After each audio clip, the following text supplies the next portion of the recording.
of water. We have what we call performed water and metabolic water. Notice that performed water is that water, it's actually taking in through your GI tract, from the foods, from the liquids that you drink, and that roughly equals around 2,500 milliliters or 2.5 liters or so per day. Most of that comes from the fluids that you drink. There is, of course, water in the foods that you eat as well, so those types of fluids that we absorb come from food and drink. That's our biggest source of water. This is interesting, though. You actually make your own water. Did you know that? We have a little tiny amount of water that we manufacture every day. It's called metabolic water.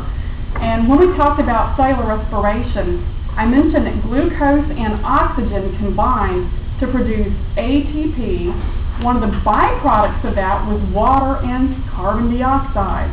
Carbon dioxide you exhale and get rid of.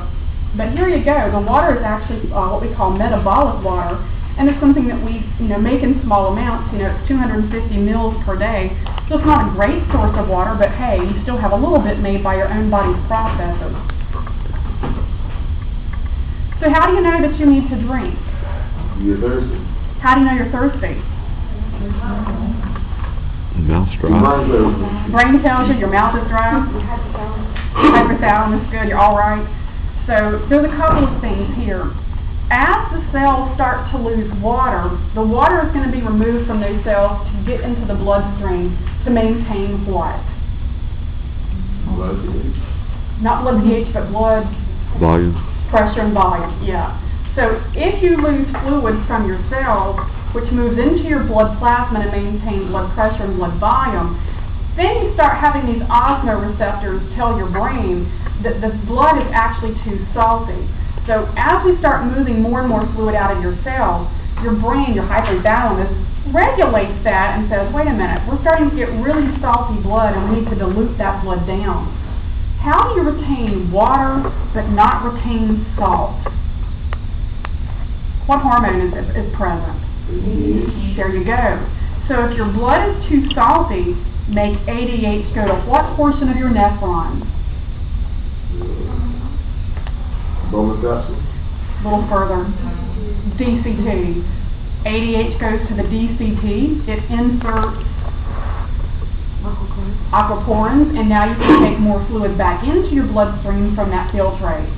So if you're losing too much fluid, for whatever reason, what your body can do is insert aquaporins using ADH.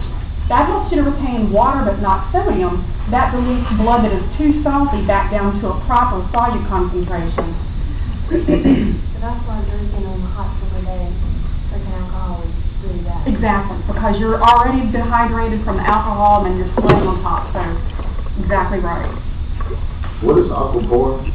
Aquaporin is a protein channel specifically for water to move through. Okay. So yes, it does.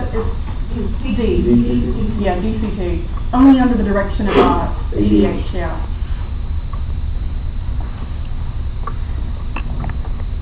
So as we're talking about your blood plasma becoming saltier, the cells in your mouth may also become dried out a bit. So that, of course, is that dry mouth feeling we get when we're thirsty.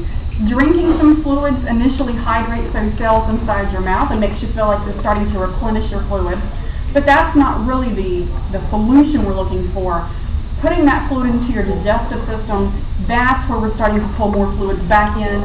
If ADH is present in those kidneys, then of course we're going to reclaim that fluid through what type of water reabsorption? Is it facultative or ambulatory? Facultative. Yeah, it's going to be facultative. If you're dehydrated, that water reabsorption is facultative water reabsorption. We have to assist the movement of that water back into your bloodstream using ADH and those aquaporins. So, got a question there for you about midway down the page. When do you stop drinking? You start peeing. Well, a certain hormone is inhibited, I guess, or when the nerve signal. When the stimulus is gone, yes. If those osmoreceptors tell your hypothalamus that you're too salty in the bloodstream, if there's no message for the osmoreceptors to deliver to the brain, then you shut off the thirst mechanism. Does this sound like a negative feedback loop or a positive feedback loop? Bingo, it's negative.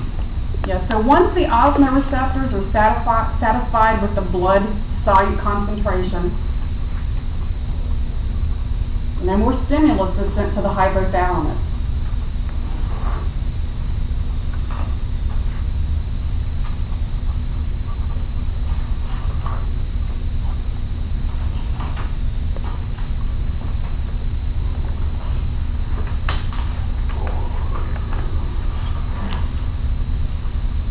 So if we're moving in, say, you know, 1 liter or 2 liters of fluid per day, and we're losing that much fluid, notice where we lose that fluid. The kidneys are the main reason we lose so much fluid. Skin, lungs, and GI tract also are responsible for some loss of fluid, but the kidneys are absolutely the #1 way for us to lose fluid. Do you see the term insensible versus sensible under the skin? What is the difference? What does it mean for you to have insensible water loss? You don't see it, you don't feel it, you don't know it's happening. What is sensible water loss? Sweat. You feel it, you know it's happening, you can actually sense that it's happening. So I'm not talking sensible as in common sense. I'm talking sensible as in you can actually detect that it's happening. So some of your sweat is sensible, and then some of our water loss is insensible. What about water loss to the GI tract? Do you think that's sensible or insensible? You know you've gone to the bathroom, right? So it's sensible. Yeah, it's actually sensible if you can detect it and know what's happening.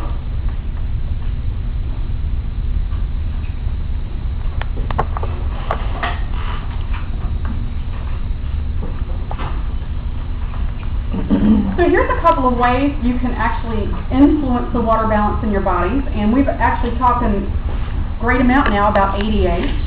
ADH only helps us to reclaim water from that filtrate in the DCT. So what does ADH actually do to the overall urine output? Decreases it or reduces it. Good. So ADH decreases or reduces urine output.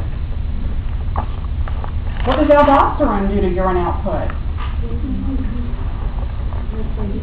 Decreases. Yeah. ADH and aldosterone both decrease urine output. Because aldosterone helps you hold on to it. Right. The mechanism for ADH and aldosterone is different. ADH only reclaims fluid. What does aldosterone promote us to reclaim? Sodium. Sodium or salt, right. So take the sodium back, salt, of course, brings water with it.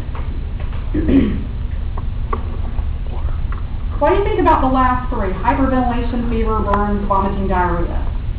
What does that do to loss of fluids from your body? Increase. Increase. Yeah, all three increase fluid output. And you can see the three pathways. Hyperventilation increases fluid loss from the lungs. Vomiting and diarrhea increase both fluid, protein, and solute loss from the GI tract. And I make the point that it's not just fluid for vomiting and diarrhea. You're also losing proteins and solutes as well. Those proteins and solutes are ones that would have ended up in your bloodstream, so you're actually robbing your bloodstream of getting those proteins and solutes, so they leave in vomiting and diarrhea.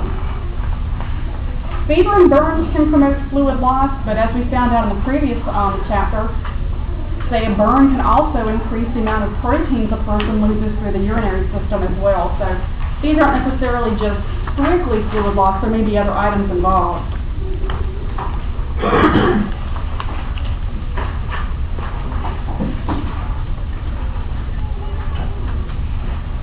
What I'm getting ready to do here is set you up to understand fluid electrolyte balance and understand how we get the fluids into, out of the cells, that type of thing.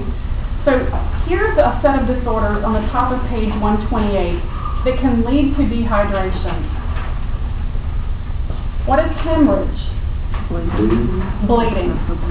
And not just losing blood cells, but you're losing blood plasma, so there goes part of your extracellular fluid. Burns, of course, are a great way to lose a lot of fluids. No skin can protect that burned area because it's lost. We, of course, know about diarrhea, vomiting, sweating. water deprivation for whatever reason. You know, sometimes weightlifters go through water deprivation for days before one of their competitions because the water actually makes their muscles not pop as nice. So they'll essentially not drink water for 3 or so days before the competition. That way their muscles are sculpted against the skin. How do they stay hydrated? They don't. Yeah, so they essentially don't drink for several days. That's gotta really suck by the third day. Wrestlers and stuff like that do, they cut weight when they have to make weight, they don't drink. That's true. Sweat out, and then, like, they weigh in, then they just go drink a lot of water, so to get the weight gain. Get right below that weight limit, yeah. I've heard of people even wrapping themselves in saran wrap too to help control the amount of water. They like get in the sauna and jump rope and all kinds of stuff. Yeah, and sweat yourself crazy. And of course, diabetes and diuretics can both make us lose fluids. Those two types of diabetes are different in the way they make us lose fluids. Which one of those diabetes forms comes from a loss of ADH or suppression of ADH? Insipidus. Insipidus, good. We always hear that drinking water is good for us, but there's always too much of a good thing. Your kidneys can only filter about 125 mils of fluid per minute. Okay, was that called the NFP or the GFR? GFR. GFR, good. So if you can only filter about 125 mils of fluid per minute, you can't really overwhelm your kidneys with too much work, or they become ineffective in doing their job of filtration. I make that point because you'll notice the next topic on your worksheet is water intoxication, also known as hypotonic hydration. People who drink lots of fluids over a very short period of time overwhelm their cells and their kidneys with too much dilute fluid. So we've got a problem here with too much dilute fluid. This is an old osmosis issue. What happens